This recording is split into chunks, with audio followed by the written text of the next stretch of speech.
धन्यवाद करते प्रभु जो आपने संभाला प्रभु जी अपनी उपस्थिति में लिया पिता परमेश्वर। तेरा धन्यवाद करते हम तेरे करीब आते तेरी उपस्थिति में आते परमेश्वर।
प्रेम करने वाला परमेश्वर, धन्यवाद परमेश्वर, धन्यवाद।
विश्व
धन्यवाद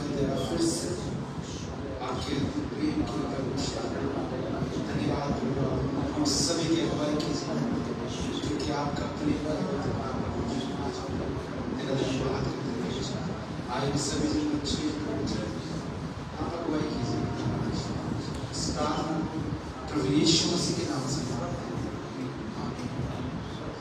सभी को जय मसीह की जय। अपने स्थान पर बैठ जाएंगे।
सभी को जय मसीह की।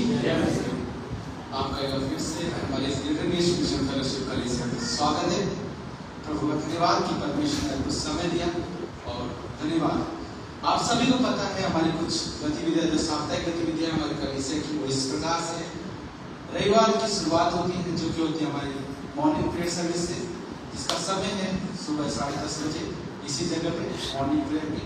और उसके बाद हमारी जो इवनिंग प्रेयर सर्विस है वो होती है 7:15 पे इसी जगह पे शाम में होती है। उसके बाद हमारा जो मंगलवार है अद्भुत क्लास है, जो कि हमारे पासवान के द्वारा पढ़ाया जा रहा है इसी जगह पे, जिसका समय है शाम 7:30 बजे। और उसके बाद हमारा जो बुधवार है वेडनेसडे मिडवीक सर्विस, जो कि होती है Krishna city LNT road Balrampur side में, वहाँ पे भी आपका स्वागत है, जिसका समय है शाम 7:30 बजे।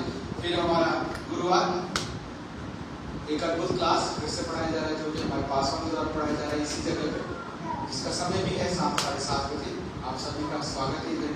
और उसके बाद हमारा फ्राइडे, जो कि हमारा विजिटेशन होता है, इस बार राजेंद्र भाई के घर पे है, जो कि कपूरवाला में है। वहाँ पे शाम 6:30 बजे, हम जल्दी जाते हैं वहाँ पर, तो शाम 6:30 बजे आप वहाँ पे भी उपस्थित हो सकते हैं, हमसे संपर्क कर सकते हैं।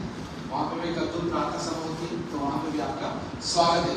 फिर हमारा जो शनिवार है अगेन प्रार्थना सभा है, जो कि होती है अजमेरा कॉलोनी मालके अंडर पिनानी अंडरपास क्रॉस करते ही अजमेरा कॉलोनी, जिसका समय भी है शाम 7:30 बजे। आप सभी इस गतिविधि की प्रार्थना करें और याद रखें कि हमारा जो महीने का आखिरी शनिवार होता है, महीने का लास्ट सैटरडे, वो होल नाइट प्रेयर रहता है, जो कि होता है रात्रि 10:30 बजे से लेकर भोर के 4:30 बजे तक। कृपया आप उसका भी हिस्सा बने और अद्भुत रीति से प्रार्थना सभा होती है ऑनलाइन प्रेयर की, तो आप वहाँ पे भी आपका स्वागत है। प्रभु आप सभी को अगुवाई करें। आइए प्रार्थना करते हैं, परमेश्वर धन्यवाद करते हैं। फिर से हम आपके करीब आते हैं, आपकी उपस्थिति में आते हैं, परमेश्वर धन्यवाद करते प्रभु, जो आपने संभाला प्रभु, आगे भी आप हमारी अगुवाई करें प्रभु जी। आइए सभी जन लोग चलिए प्रभु अपने से परिपूर्ण करें, धन्यवाद करते प्रभु जी। इस प्रार्थना को प्रभु यीशु मसीह के नाम से मांगते हैं, आमीन। आइए हमारे पास में स्वागत करेंगे।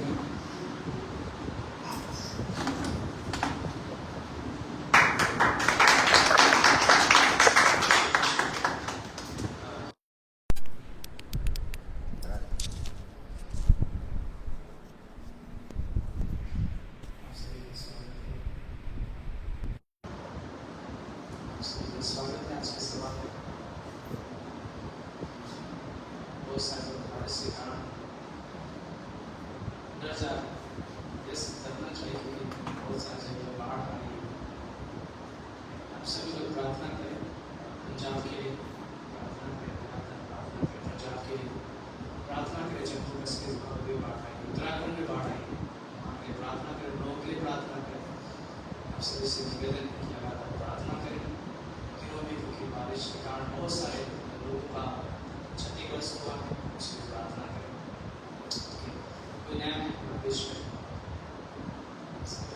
हमारे बीच में शिशपाल जी आए हैं, आपके भाई चाहेंगे कि आप सब लोगों का तालियों से स्वागत करें।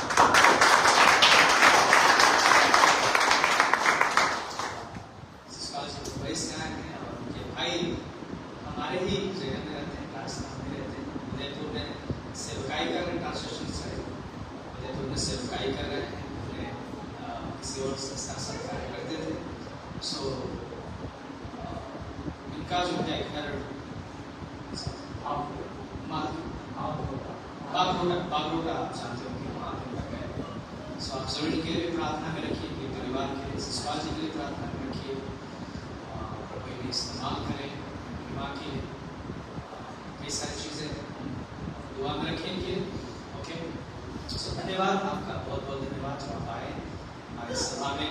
काफ़ी दूर से, वहाँ से बकरों से लोग आए यहाँ पे, बिल्कुल थोड़ा सा आउट हो जाता है, तो धन्यवाद आने के लिए। ओके, सो एक छोटा सा वचन मैं आपके लिए बोलना चाहूँगा। वचन सीखा सुबह भी मैंने भी शेयर किया था और मैं मॉर्निंग में भी आज बातचीत किया था उसके बारे में। वचन सीखा एक, फिर उसके बाद हमारे पास आज बहुत प्रेचर है, हम उनके पास सुनेंगे। जस्ट मैं आप लोगों को रिलेक्स करना चाहता हूँ। वचन सीखा एक, Psalms 1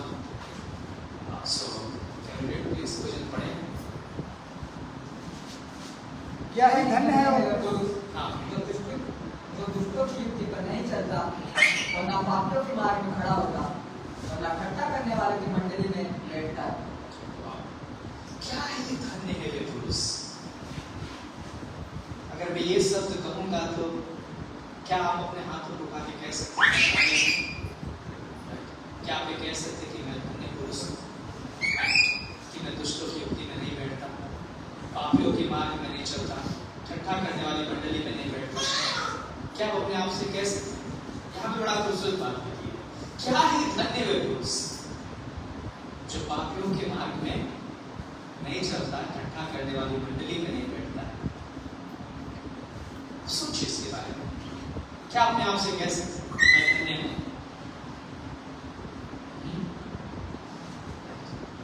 बड़ा अद्भुत बात है कि परमेश्वर जो है यहाँ पे आपको यही कहना चाह रहा है। फिर उसके बाद क्या लिखा है? परंतु वे तो यहोवा की व्यवस्था से प्रसन्न रहता है। परंतु वो तो यहोवा की व्यवस्था से प्रसन्न रहता है और उसकी व्यवस्था पर रात दिन ध्यान करता रहता है। वो धन्य मनुष्य कौन क्या करता है? उसकी व्यवस्था से प्रसन्न रहता है और उसके वचन को ध्यान करता है, उसके वचन को मनन करता है, डे एंड नाइट उसके वचन को मनन करता है, ध्यान करता है, उसके वचन से प्रसन्न रहता है, उसके वचन से खुश रहता है। सोचिए, यहाँ पे बहुत सारे आप लोग हैं, छोड़ दो बच्चों को, आप सोचो इसके राय से इस बात को कि परमेश्वर ने आपको चुना है अपने महिमा के लिए। परमेश्वर ने आपके लिए कीमत चुकाई है। पता है ये सांकेतिक पर अध्याय में हमारे लिए अपराधों के लिए घायल किया गया, हमारे लिए पापों के लिए घायल किया गया, हमारे लिए ही उसे क्रूस पे टांगा गया। उसने कीमत चुकाई आपको बचाने के लिए। उसने अंधकार से रोशनी में लेके आया। उसने आपको अपना बेटा बनाया। उसने आपको धर्मी ठहराया। हमारी योग्यता नहीं थी हम धर्मी ठहराए जाए, हमारी योग्यता नहीं थी कि हम बचाया जाए, लेकिन यीशु ने अपने आप को शून्य किया। फिलिपियों के अध्याय 1 में लिखा है कि शून्य कर दिया उसने अपने आप को। वो मनुष्य रूप बना, शून्य कर दिया। यूहन्ना की 1 में लिखा कि आदि में वचन था, वचन परमेश्वर था और उसने शून्य कर दिया अपने आप को आपको बचाने के लिए, ताकि आप धर्मी ठहराए जाए। आपको बचाने के लिए उसने अपना प्राण दिया। इतिहास में एक घटना घटी, दुनिया के इतिहास में अद्भुत घटना है, किसी ने नहीं किया। यीशु ने आपको बचाने के लिए, आपके पापों के लिए, आपको नया जीवन देने के लिए, आपको छुटकारा देने के लिए, शांति देने के लिए, अनंत जीवन देने के लिए उसने आपके लिए अपना प्राण दिया, ताकि आप धर्मी ठहराए जाए, ताकि आप उसके वचन पे मनन करें, ताकि आप फिर से अंधकार से जो परमेश्वर ने आपको निकाला है, वापस आप अंधकार की ओर ना जाए। अच्छा, वो व्यक्ति इस तरह से होता है, तो वहां पर लिखा है कि वो व्यक्ति आशीषित उस पेड़ के समान है जो नाली बहती नाली किनारे लगाया गया, वो आशीष पाता है, वो आशीष पाता है। जब वो रात में मनन करता है, उसके वचन को अपने जीवन का हिस्सा बनाता है, उसके वचन के अनुसार जीता है, क्योंकि हम सबको परमेश्वर का वचन का कवरिंग मिला है, पवित्र आत्मा का कवरिंग मिला है, गलेशिया का कवरिंग मिला है, जिसके अनुसार हम जीते हैं, ताकि हम उस दुष्टों की युक्ति पे ना चल सके, ठट्ठा करने वाली मंडली में ना बैठ सके, लेकिन हमारे जीवन से परमेश्वर महिमा दे सके, हमारे जीवन से परमेश्वर को ऊंचा उठा सके। आइए प्रार्थना करते हैं, क्योंकि आज हमारे जवानों को सुनेंगे। आज प्रभु यीशु मसीह धन्यवाद इस समय के लिए चाहते कि तेरे वचन को गहराई से सुनो, उस पर चले, उसको अपने जीवन का हिस्सा बनाए और तेरे वचन से प्रेम करें, क्योंकि तूने हमसे प्रेम किया, तूने इस क्रूस पर से हमसे प्रेम किया। तो आपने इस प्रेम के लिए अपने आप को दे दिया, इस प्रेम के लिए आपके हाथों पैरों में कीड़े ठोके गए, इस प्रेम के लिए आपने ताड़ना सी,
लेके जाओ।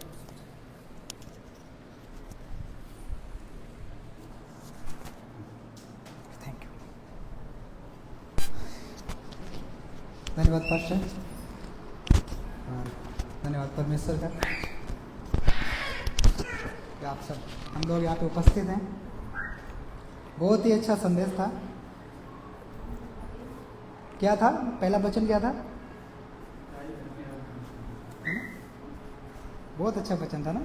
क्या ही धन्य है क्या ही धन्य है वो मनुष्य जो दुष्टों की युक्ति पर नहीं चलता। नहीं चलता है। हमें जस्ट हम प्रार्थना करेंगे, फिर वचन में जाएंगे। धन्यवाद परमेश्वर पिताजी, आदर महिमा आपको देते हैं मेरे प्रभु जी। आपकी महिमा, आपकी बड़ाई करते हैं मेरे प्रभु जी। यहाँ पे आए हुए हर एक भाई बहन को प्रभु जी हम आपके हाथों में सौंपते हैं परमेश्वर पिताजी, कि हम सभी को आप प्रभु जी अपनी पवित्र आत्मा से परिपूर्ण करना मेरे प्रभु जी, कि जो भी वचन प्रभु जी हमने सुने हैं और प्रभु जी हम सुनेंगे उनको अपने हृदयों में मनन करने पाएँ और उनको परमेश्वर पिताजी अपने जीवन में लागू करने पाएँ। धन्यवाद परमेश्वर पिताजी, आदर महिमा आपको देते हैं। इस प्रार्थना को प्रभु यीशु मसीह के नाम में मांगते हैं, आमीन आमीन। आइए हम एक वचन पढ़ के शुरुआत करेंगे, इफिसियों 5:10।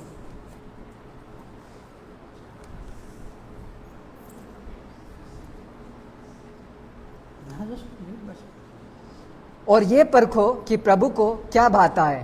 आमीन, है ना। बहुत ही छोटा वचन है, परखो कि प्रभु को क्या भाता है, लेकिन बहुत ही अद्भुत और बहुत ही ऐसा वचन है जो जब भी हम पढ़ते हैं ना हमको छू जाता है, कि परखो कि प्रभु को क्या भाता है ना। अगर हम एक विश्वासी जीवन जी रहे हैं और हम यीशु मसीह को हमने अपना उद्धारकर्ता स्वीकार किया है, जब भी वचन है आपके सामने आएगा तो आपने पढ़ा होगा कि परखो कि प्रभु को क्या भाता है। ओके,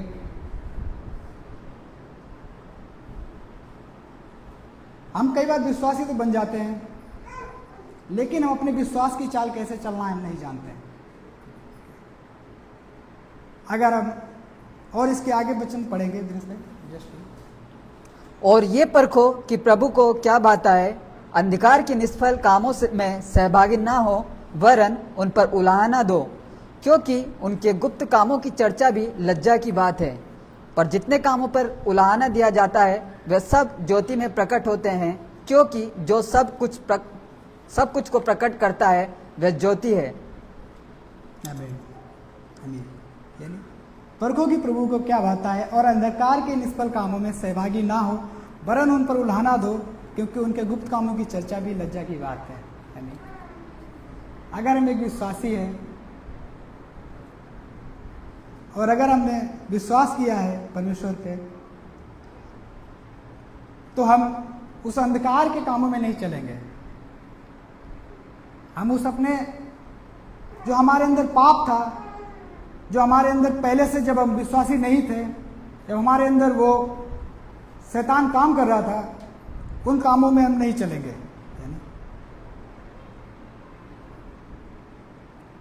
ओके, और हम देखते हैं कि जब हम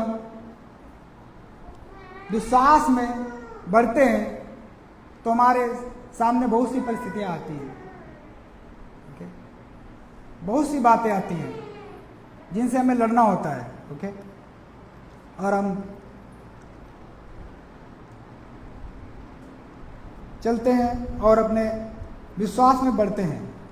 ओके दिनेश भाई, हम एक वचन और पढ़ेंगे, 1 तीमुथियुस 5:4।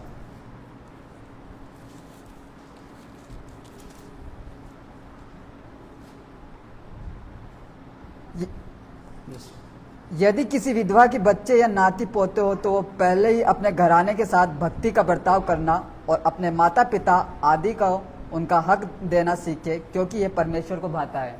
जी, यहाँ पे लिखा हुआ है, एक बार फिर से दिनेश भाई जी। यदि किसी विधवा के बच्चे या नाती पोते हो तो पहले अपने ही घराने के साथ भक्ति का बर्ताव करना और अपने माता पिता आदि को उनका हक देना सीखे, क्योंकि यह परमेश्वर को भाता है। यस, हमें इस हर किसी के साथ ऐसा बर्ताव करना है ना। ये सामने पढ़ा है, हमें हर किसी के साथ ऐसा बर्ताव करना है जो परमेश्वर को भाता है, जैसा कि हमने पहला वचन पढ़ा था। और मसीही चरित्र का निर्माण तब होता है जब हम परमेश्वर के वचन में बढ़ते हैं और उसको हम अपने आप को परमेश्वर के प्रति समर्पित करते हैं, है ना। हमें अपने आप को परमेश्वर के प्रति समर्पित करना है और हमें यह देखना है कि परमेश्वर को क्या भाता है कि हमारे जो पाप के काम थे, जो हमारे अंधकार के काम थे, जब हम विश्वास में पहले नहीं थे, जब हम वो काम कर रहे थे, या हम विश्वास में आ गए हैं, हम सुसमाचार को सुना रहे हैं, हम भलाई कर रहे हैं, हम लोगों के लिए प्रार्थना कर रहे हैं, हम लोगों के लिए आंसू बहा रहे हैं कि लोगों तक सुसमाचार पहुंचे। हमको ये सही है या वो सही है ना। हमको हर किसी से ऐसा बर्ताव करना है कि जैसे यीशु मसीह ने हमारे लिए किया है। हमको हर अविश्वासी के लिए प्रार्थना करनी है कि जो अनुग्रह हम पे हुआ है वो अनुग्रह हम दूसरों तक लेकर के जाएं। ओके। और शैतान नहीं चाहता कि ये सब हम कर पाएं। ओके। शैतान का उद्देश्य है कि हर एक विश्वासी को भटका दे और ऐसी यात्रा पर लेकर के जाए जो परमेश्वर से बिल्कुल दूर है ना। जब हम ये चाल चलते हैं, जब हम विश्वास की चाल चलते हैं, जब हम देखते हैं कि परमेश्वर को क्या भाता है, जब हम ये देखते हैं कि मसीह जीवन में हम चल रहे हैं, तो शैतान हमारा विरोधी खड़ा होता है। ओके। परमेश्वर का वचन हमारे दिमाग में नहीं तो शैतान हमें लेकर के जाएगा, है ना। अगर परमेश्वर का वचन हमारे अंदर नहीं होगा तो शैतान हमें लेकर के जाएगा, यानी वो हमें अपने विश्वास में बढ़ने नहीं देगा। ओके। एक विश्वासी को अपनी मंडली के साथ, अपने लोगों के साथ हमेशा जुड़ के रहना चाहिए। ओके। यानी हम सब यहाँ पे बैठे हुए हैं, हम अगर अलग हो जाते हैं या हम कलीसिया में नहीं आते हैं तो क्या हम विश्वास में बढ़ सकते हैं? नहीं बढ़ सकते हैं। ओके। शैतान यही चाहता है, शैतान को यही अच्छा लगता है कि वह विश्वासी को लेकर के जाए और अपने अनुसार चलाए, ना कि हम परमेश्वर के अनुसार चल सके जो परमेश्वर को अच्छा लगता है। ठीक है। हमें देखना है कि हमें किसके अनुसार चलना है, हमें परमेश्वर के अनुसार चलना है। और परमेश्वर हमारे पापों को नहीं देखता है, वह हमें मसीह के लहू के द्वारा देखता है। वो हमारे पापों को नहीं देखता है, वो हमें मसीह के लहू के द्वारा देखता है। दिनेश भाई जस्ट हम एक वचन पढ़ेंगे, 1 थिस्सलुनीकियों 2:12 कि तुम्हारा चाल चलन परमेश्वर के योग्य हो जो तुम्हें अपने राज्य और महिमा में बुलाता है। आमीन। हमारा चाल चलन परमेश्वर के योग्य हो जो तुम्हें अपनी महिमा में बुलाता है। हमारा चाल चलन ऐसा ना हो कि शैतान हमें बुलाने लग जाए। ओके। हमारा चाल चलन ऐसा हो जो हम परमेश्वर के राज्य में चल सके, उसकी महिमा में बढ़ सके और उसको अपना जीवन दे सके। आमीन। तो मेरा यही आप लोगों को संदेश रहेगा कि परखो प्रभु को क्या भाता है, हम अपना जीवन कैसे व्यतीत कर रहे हैं और हम उसकी महिमा कर रहे हैं कि नहीं कर रहे हैं। आइए हम प्रार्थना करते हैं, धन्यवाद करते हैं परमेश्वर पिताजी, आदर महिमा आपको देते हैं मेरे प्रभु जी। आपके नाम की महिमा, आपके नाम की बड़ाई करते हैं मेरे परमेश्वर पिताजी। आपको आदर देते हैं, आपको महिमा देते हैं मेरे परमेश्वर पिताजी। धन्यवाद करते हैं मेरे पिताजी। आगे के समय को आपके हाथों में सौंपते हैं मेरे प्रभु जी। इस प्रार्थना को प्रभु यीशु मसीह के नाम से मांगते हैं। आमीन।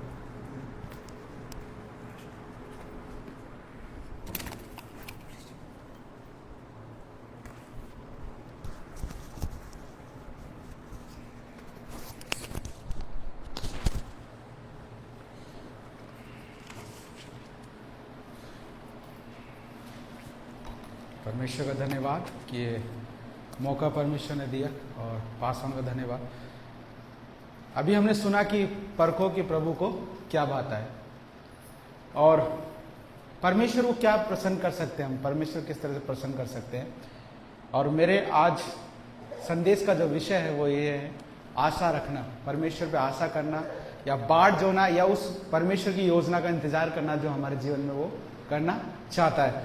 कई बार क्या होता है, हमारा मनुष्य स्वभाव शारीरिक तौर पे, आर्थिक तौर पे और मानसिक तौर पे क्या करता है, हमें कमजोर बनाने की कोशिश करता है। और शैतान क्या करता है, वो हमें इन 3 कमियों के अंदर गिराने की कोशिश करता है। हमारे अंदर क्या होता है, कभी हम इस समय कई बार ऐसी परिस्थितियों से गुजरते हैं, चाहे वो आर्थिक परिस्थिति हो, हम सोचते हैं कि परमेश्वर मेरे जीवन में वो कार्य कर रहा है कि नहीं कर रहा है, और परमेश्वर चाहता है कि हम क्या करें, उस पर आशा रखें, उस पर भरोसा रखें। हम उदाहरण के तौर पे देख सकते हैं, हम पुराने नियम में जब पढ़ते हैं नूह के बारे में आप सभी ने सुना होगा। नूह जो कि परमेश्वर की योजना के अनुसार चला।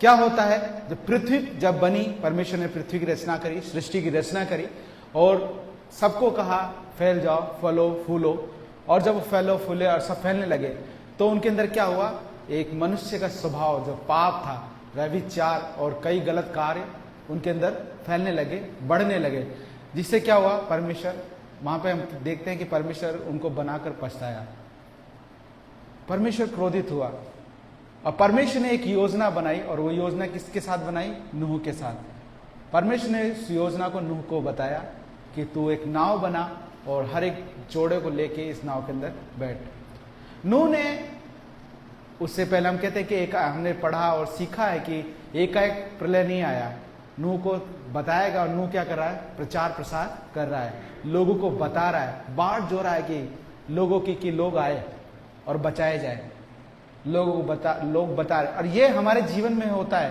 कि परमेश्वर चाहता है कि हम लोगों को बताएं। और यहाँ पर हम देखते हैं नूह के बारे में, नूह क्या करता है, बताता है और कोई उसकी बातों को नहीं मानता है। और नूह क्या करता है, अपने परिवार के साथ उस जहाज में जाता है। नूह को पता नहीं था, और नूह को परमेश्वर ने कहा कि मैं इसे समाप्त करने वाला हूं। और नूह को परमेश्वर की उस योजना का पता था कि परमेश्वर प्रलय लाएगा, लेकिन ये नहीं पता था उसके बाद परमेश्वर क्या करेगा।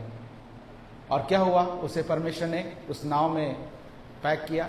40 दिन 40 रात बारिश हुई और वो बाढ़ जोता रहा। इन दिनों में परमेश्वर के ऊपर भरोसा रखा और बाढ़ जोता रहा। और क्या हम देखते हैं कि उसके बाद क्या हुआ, जल प्रलय घट गया, पानी घट गया और वो क्या हुआ, सुरक्षित अपने परिवार साथ उतर सका। ये बाढ़ जो ना, हम समझ सकते हैं कि इस समय नूह के अंदर वो भावनाएं हो रही होगी कि परमेश्वर ने लोगों को किस तरह से नाश कर दिया, लेकिन परमेश्वर उसके जीवन के द्वारा एक योजना बना रहा था। हमारे जीवन के अंदर क्या है, हमें क्या करना है, आशा के साथ साथ अपने कर्म को भी करना है। जब हमारे जीवन में परमेश्वर ने होप दी है, फेथ दिया है, आशा दी है, तो हम परमेश्वर चाहता है कि हम उस कार्य को भी करें जो परमेश्वर हमारी जीवन के द्वारा करना चाहता है, परमेश्वर की महिमा के लिए करना चाहता है। जिस तरह से नूह ने जहाज बनाया, उसी तरह परमेश्वर चाहता है कि जब हम उस पर आशा रख रहे हैं, उस पर भरोसा रख रहे हैं, तो उसकी महिमा और उसके कार्य के लिए हम इस्तेमाल हो सके, हम लोगों को बता सके कि परमेश्वर एकमात्र जीवित यीशु राजा है। और हम देखते हैं यूसुफ का बाढ़ जो ना, यूसुफ के बारे में हम देखते हैं, उसके भाइयों ने उसे त्याग दिया और सब उससे नफरत करते थे, लेकिन यूसुफ जो है परमेश्वर पर भरोसा रखता था, क्योंकि हम देखते हैं परमेश्वर की वो आज्ञा को मानता था। उत्पत्ति उसका 39वां अध्याय में 39वां चैप्टर उसकी 21वीं पंक्ति में लिखा है कि यहोवा उसके साथ हमेशा संग संग रहा, यहोवा परमेश्वर उसके साथ हमेशा संग संग रहा। और हम देखते हैं कि यूसुफ जो है क्या बना, प्रधानमंत्री ठहरा, उस देश मिस्र का क्या बना, प्रधानमंत्री ठहरा, जिसे सबने नकार दिया। उसके परिवार, उसके भाइयों ने उसको कुछ नहीं समझा, लेकिन परमेश्वर ने उसके जीवन के द्वारा उस योजना को प्रकट किया। और क्या हुआ, वो बाढ़ जोता रहा। उसके जीवन के अंदर कई टेम्पटेशन शैतान ने डालने की कोशिश करी पोतीपर के द्वारा, और फिर भी लेकिन वो क्या हुआ, परमेश्वर के साथ बना रहा, उस योजना में बना रहा। यूसुफ को नहीं पता था कि वो प्रधानमंत्री बनेगा, यूसुफ को नहीं पता था कि वो प्रधानमंत्री बनेगा। यूसुफ उस खड्डे में था, उसको उसके भाई ने गिरा दिया, लेकिन वो बाढ़ जोता रहा। उसे आशा थी उस परमेश्वर की कि परमेश्वर उसके जीवन में वो कार्य करेगा। हमारे जीवन में कई बार ऐसी समस्याएं होती है कि हम कई बार क्या होता है, थक जाते हैं, हम थकने लगते हैं और हम सोचते हैं कि कैसे होगा। हमारे जीवन में पारिवारिक समस्याएं, जैसे आर्थिक समस्याएं हो, चाहे सामाजिक, चाहे सारे, इस दिनों कई लोग हम बीमार हो जाते हैं। इस समय कई लोग क्या, हमें EMIs भरनी है, ये भरना है, वो भरना है, लेकिन हम ये सोचना भूल जाते हैं कि परमेश्वर ने अगर इस जगह पे हमें डाला है तो परमेश्वर हमारी जरूरतों को भी पूरा करेगा। यूसुफ को पता ही नहीं था कि वो प्रधानमंत्री बनेगा। उसके भाइयों को बाद में भाइयों को बुलाता है, उसके भाइयों से देखकर चकित होते हैं, उसका परिवार उसको देख के। और उसका जो मैनेजमेंट था उस अकाल में लोगों को बचाया। क्या ही अद्भुत बात है। हम देखते हैं कि उत्पत्ति 41 अध्याय के 39-41 में उसको प्रधानमंत्री ठहराया गया, उसको प्रधानमंत्री बनाया गया। उदाहरण के तौर पे हम देखते हैं बाइबल में ऐसे कई किरदार हैं जो इन्होंने बाढ़ जोही और परमेश्वर की उस आशा पे भरोसा रखा और वो क्या हुए, आज उनका नाम हम उनके विश्वास का, फेथ का हीरो उसे कहते हैं। हमने क्लास पढ़ी थी पासवान के द्वारा हमारे कि फेथ के हीरो, बाइबल में फेथ के कितने हीरो है ना, और ये अद्भुत क्लास थी। और हम देखते हैं निर्गमन उसके 7वें अध्याय में मूसा के बारे में। मूसा को नहीं पता था कि परमेश्वर उसे इन इजरायलियों के लोगों की अगुवाई करने के लिए चुनेगा। हम देखते हैं कि वहां पर वो मिस्रियों के साथ जन्म से फिरौन के घर में रहा, फिरौन के साथ अच्छा खाया पिया, कोई सोच नहीं सकता था वो चला रहा, सब कुछ इतना लेविश लाइफ जी रहा है वो उस महल के अंदर। और वहां पे क्या हो रहा है, उसके बाद उसने देखा परमेश्वर की योजना अद्भुत थी उसके जीवन। उसने देखा कि एक इब्री मनुष्य को एक मिस्री मार रहा है और वो क्या कर रहा है, उसको घात करने को गया और लोगों ने देख लिया, वो डर गया। उस समय मूसा डर गया, लेकिन उसे यह नहीं पता था परमेश्वर उसके जीवन में कार्य करने वाला है। और हम देखते कि मूसा फिर पीछे नहीं मुड़ा। मूसा, हमने क्लास में पढ़ा कि इस धरती का सबसे नम्र व्यक्ति उसे बताया गया है मूसा को, और परमेश्वर उसे क्या कहता था, मित्र, ये मेरा दोस्त है। मूसा को परमेश्वर ने मित्र का, और अगर हम देखें तो उसकी लाश का, उसकी जो बॉडी थी उसका भी अभी तक पता नहीं चला। क्या ये अद्भुत बात है, परमेश्वर उसके जीवन में योजना को रखा। और हम देखते हैं कि वो बाढ़ जोता रहा, इजरायली को लेके चल रहा है, बाढ़ जो रहा है, कई समस्याएं आ रही है, इजरायली लोग खुद उसको कुड़कुड़ा रहे हैं, उसको ताने मारे, इससे अच्छा होता है तो हम वहीं रह लेते, लोग उसको कुड़कुड़ा रहे हैं, लेकिन उसे परमेश्वर की उस योजना पर भरोसा था। और हम देखते हैं निर्गमन 14 अध्याय उसके जब उनकी अगुवाई कर रहा है और जब मिस्रियों को, इजरायलियों को लेके आ रहा है और वहां पे लाल समुद्र आ गया रास्ते में। मूसा को नहीं पता था कि लाल समुद्र को हमें पार करना पड़ेगा, कैसे होगा।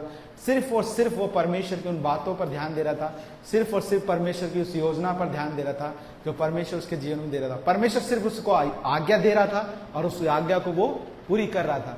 और हम देखते हैं कि वो अगुवाई कर रहा है इतने लोगों की। एक समय, आजकल तो क्या है कम्युनिकेशन स्किल है, आजकल क्या व्हाट्सएप में मैसेज कर दिया, ऐसे कर दिया, या हमने कोई मैनेजमेंट बना लिया। उस समय एआई या कोई कम्युनिकेशन नहीं था। एक अकेला व्यक्ति इतने लोगों की अगुवाई कर रहा है। क्या वो अपनी क्षमता से कर पा रहा है? नहीं, क्योंकि परमेश्वर उसके साथ है। हम देखते हैं कि वहां पर परमेश्वर किस तरह से रात में उस आग के खंभे की चाहता था ताकि उनको क्या हो, रास्ता दिखते रहा, और दिन में क्या करता था, बादल से उनको ढक के देता कि वो उनको गर्मी ना लगे, धूप ना लगे। ये सब परमेश्वर कर रहा था इजरायलियों के साथ, और उस योजना को पूर्ण कर रहा था मूसा के द्वारा। हम देखते हैं और क्या होता है, लाल समुद्र आ जाता है और ये लोग कुड़कुड़ाने लगते हैं कि तू हमें यहां मारने को लाया है, भला होता हम वहीं रहते। तो पास्टर जॉन क्या नहीं कहते हैं कई बार कि उनको गार्लिक ब्रेड बहुत पसंद था, और वो क्या सोच रहे थे कि अच्छा वहां गार्लिक ब्रेड मिल रहा था, अच्छा खाने को मिल रहा था, तो हमें यहां ले आए, इससे बड़े हम वहीं रहते। और वो कुड़कुड़ाने लगे, लेकिन यहां पर हम देखते हैं मूसा जो है उस योजना का हिस्सा। और मूसा क्या कहता है, यहोवा के उस उद्धार कार्य को तुम देखो। और हम देखते हैं लाल समुद्र 2 भाग हो जाता है, उस योजना में चलना। हम यहोशू के बारे में देखते हैं जो मूसा का उत्तराधिकारी हुआ, जिसने अगुवाई करी।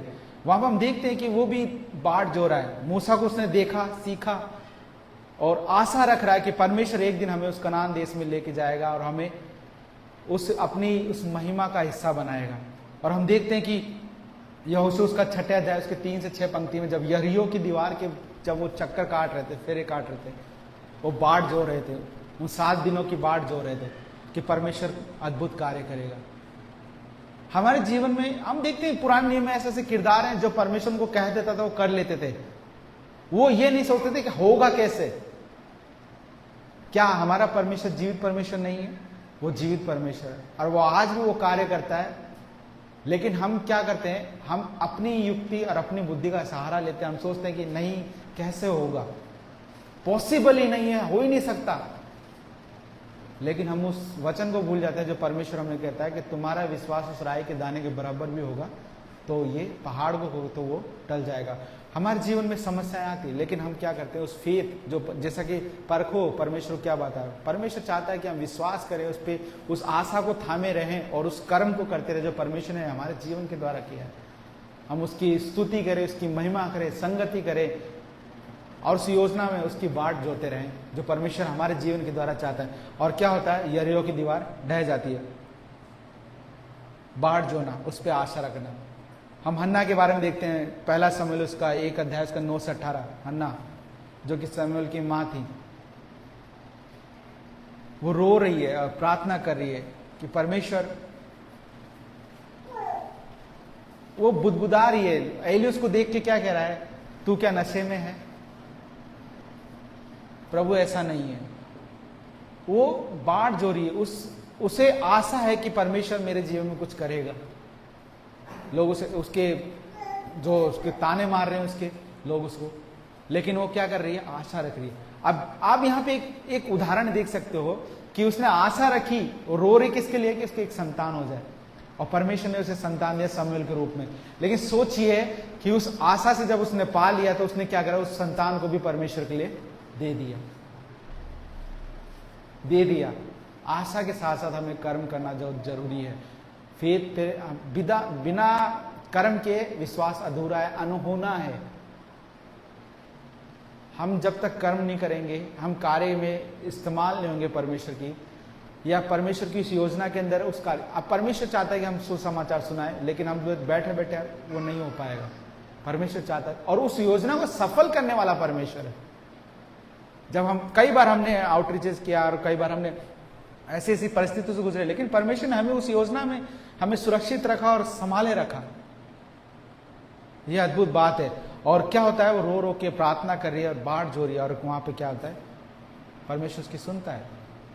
अब बाट न जोने का उदाहरण देता हूं, जो आशा नहीं रखता, जो बड़ा ही उत्साहित रहता है, वो है पहला शमूएल उसका 15वां अध्याय की 10वीं पंक्ति में शाऊल के बारे में। शाऊल जो है उसको परमेश्वर ने चुन लिया, शुरू में उसको चुन लिया, लेकिन वो क्या बड़ा उतावला व्यक्ति है, उसके अंदर घमंड है, और वो सोच रहा है कि मैं ही सब कुछ कर लूं, मैं ही अपना अभिषेक कर लूं। और वो परमेश्वर की योजना में नहीं चल रहा, वरन अपनी मर्जी को पूरा कर रहा है। और वो क्या कर रहा है, आशा नहीं रख रहा, योजना में नहीं चल रहा। और हम देखते हैं कि परमेश्वर ने उसे त्याग दिया, परमेश्वर ने उसे छोड़ दिया। और हम इसी में अगर हम दाऊद के जीवन के बारे में देखते हैं, दाऊद क्या है, उस पर आशा रख रहा, उसने भजन संहिता लिखा, उसने आशा रखा और उस योजना में चला रहा। तो हमारे जीवन में ये होना बहुत जरूरी है। अगर नए नियम में हम देखते हैं, प्रेरितों उसका 16वां अध्याय उसकी 25वीं पंक्ति में हम देखते हैं, पौलुस और सिलास भजन गा रहे थे। पौलुस और सिलास क्या कर रहे हैं, जेल के अंदर, बंदी गृह के अंदर भजन गा रहे हैं। ऐसी सिचुएशन में है और वो बड़े आनंदित है, क्योंकि उन्हें पता है कि परमेश्वर ने उन्हें चुना है, तो वो उसकी योजना के लिए इस्तेमाल होंगे। और हम देखते हैं कि वो बंदी गृह का दरवाजा टूट जाता है। अद्भुत बात है। परमेश्वर आज भी वो चमत्कार करता है, लेकिन वो चाहता है कि हम उसकी बाट जो है, उसकी योजना का भरोसा रखें कि परमेश्वर, अगर तूने मुझे चुना है, तूने मुझे नियुक्त किया है, तूने मुझे सृजा है, तो परमेश्वर तू मेरे जीवन के द्वारा अपनी महिमा लेगा और मुझे सुरक्षित और संभाले रहेगा। ये उसका वायदा है और वो हमें कभी नहीं छोड़ेगा। मत्ती उसका 8वां अध्याय की 5वीं पंक्ति में देखते हैं, सूबेदार, उसके लिए परमेश्वर यीशु मसीह ने खुद ने कहा कि ऐसा विश्वास मैंने पूरे इज़राइल में नहीं देखा। उस सूबेदार के बारे में वो आता है और क्या बोलता है कि मेरे सेवक चंगा हो जाए, मेरे सेवक के लिए प्रार्थना करना। तू यहीं से कह दे तो वो चंगा हो जाएगा, तू यहीं से कह दे, तुझे जाने की जरूरत नहीं है। अद्भुत बात है। परमेश्वर जो है यही चाहता है कि हमारा विश्वास अद्भुत और अटूट हो, और उस विश्वास के साथ हमारा कर्म भी होना चाहिए। मत्ती उसका 9वां अध्याय उसकी 21वीं पंक्ति में देखते, 12 वर्ष से जो स्त्री लहू बहने से पीड़ित थी, उसे एक आशा थी कि प्रभु यीशु मसीह मुझे चंगा करेंगे। बताते हैं कि उसने अपना पूरी संपत्ति, पूरा जो उसके साथ धन था, सब कुछ बेच दिया, सब कुछ लगा दिया, लेकिन वो चंगी नहीं हो पा रही थी। और क्या हुआ, उसे पता चला कि यीशु मसीह यहाँ से गुजरेंगे, और उसकी आशा ये थी, उसने कर्म किया। वो ये नहीं कि वो पड़ी है और वो देख रही कि यीशु मसीह मेरे पास स्वयं आएगी, लेकिन वो यीशु मसीह के पास गई, यीशु मसीह के पास गई, लेकिन उस इतनी भीड़ थी, वो इतनी कमजोर हो चुकी थी कि उस भीड़ में वो यीशु मसीह तक पहुंच नहीं पा रही थी। लेकिन उसने क्या कहा कि अगर मैं उसके वस्त्र को भी छू लूंगी तो चंगी हो जाऊंगी। उसे एक आशा थी, उसने अपनी आशा को नहीं कर। हम देख सकते हैं कई बार हम क्या होता है, हम थकित हो जाते हैं और हम क्या होते हैं, कमजोर होने लगते हैं। हमारा शारीरिक तौर पे, मानसिक तौर पे हम बड़े थकित हो जाते हैं और हम सोचते नहीं हो पाएगा, नहीं हो पाएगा। लेकिन क्या पता, जैसा कि एक बार हमारे पास में बता रहे थे कि एक स्टोरी बता रहे थे कि कुछ जो कि वो रेस दौड़ने वाला व्यक्ति होता है और वो क्या होता है, वो व्यक्ति जो है जाता रहता है और वो पहाड़ी से गिर जाता है और गिरने के बाद क्या होता है, वो रात भर एक लकड़ी पर लटका रहता है और वो चढ़ने की कोशिश करता रहता है, लेकिन वो ऐसा अंधेरा रहता है, उसको कुछ दिखाई नहीं देता और वो सोचता है मैं नहीं कर पाऊंगा और क्या होता है, नहीं कर पाऊंगा और मर जाता है। लेकिन बाद में पता लगता है कि जब वो सुबह होती तो ऐसा लगता है कि वो पूरा वहां तक ऊपर तक आ चुका था, बस एक कदम और उसको चढ़ना था, उसकी जिंदगी बच सकती थी। ट्राई एंड ट्राई, है ना, कोशिश करते रहना। और यहाँ पे कई बार क्या होता है, हम कोशिश नहीं करते उस फेथ के अंदर, उस जर्नी में चलने की कोशिश नहीं करते जो योजना होती है, और हम क्या करते हैं, अपनी ही मर्जी से हम सोचते हैं कि नहीं ऐसा करेंगे तो ऐसा ठीक रहेगा, ऐसा करेंगे तो ठीक रहेगा। लेकिन हम ये भूल जाते हैं कि परमेश्वर ने हमें वो बुद्धि दी है, परमेश्वर ने हमें वो जीवन दिया है, परमेश्वर ने हमें वो सोच दी है, परमेश्वर ने हमें वो विश्वास दिया है कि हम उस पर भरोसा रखें और उस क्या करें, उस परमेश्वर की जर्नी में हम चलें। और उस स्त्री ने यही कहा, वो थकित हो चुकी थी, बुरी कमजोर हो चुकी थी, लेकिन उसने क्या करा, उस परमेश्वर प्रभु यीशु मसीह के वस्त्र को छूने भर से वो चंगी हो गई, चंगी हो गई। उसके अंदर वो बल आया। वो बल हमारे जीवन में भी होना चाहिए। लूका उसका पहला अध्याय की 13 पंक्ति में जकरिया के बारे में देखते हैं हम, जो कि यूहन्ना बपतिस्मा देने वाला का पिता है, और वो भी बूढ़े हो चुके दंपति दोनों। और हम देखते हैं कि परमेश्वर ने उसके जीवन में अद्भुत कार्य किया, और उस दिन उसी की बारी थी प्रार्थना में भवन उसके अंदर जाने की, और परमेश्वर ने उसके जीवन के द्वारा क्या करा, वो वेट लगातार, वो बाढ़ जो रहे थे कि परमेश्वर हमारे जीवन करेगा। और हम देखते हैं उनके जीवन के द्वारा उनके संतान उत्पन्न, जिसको यूहन्ना बपतिस्मा देने वाला हम कहते हैं। बाढ़ जो ना बहुत ही जरूरी है, क्योंकि फिलिप्पियों 3:22 में लिखा है, हमें यीशु मसीह की बाट को जोते रहना है, बाट को जोते रहना है। प्रभु भोज के दौरान हम देखते हैं कि यीशु मसीह कहते हैं कि जब तक मैं ना हूं ऐसा किया करो, उस योजना में चलो। और परमेश्वर चाहता है कि हम उस योजना में बने रहें। समस्याएं, इस संसार की कई तकलीफें हमें रोकने की कोशिश करेगी, लेकिन परमेश्वर चाहता है कि हम क्या करें, उसकी योजना में बने रहें। प्रभु आप सभी को आशीष दे। आइए प्रार्थना करते हैं। परमेश्वर प्रभु, हम धन्यवाद करते हैं, फिर से आपके करीब आते हैं, आपकी उपस्थिति में आते हैं। परमेश्वर प्रभु जी, आपकी दया में आते हैं। धन्यवाद करते प्रभु, जो आपने हमें संभाला, अपने अनुग्रह में लिया, अपनी योजना में लिया। प्रभु जी, आगे के भाग को हम तेरे हाथ में देते प्रभु जी। इस प्रार्थना को प्रभु यीशु मसीह के नाम से मांगते हैं, आमीन।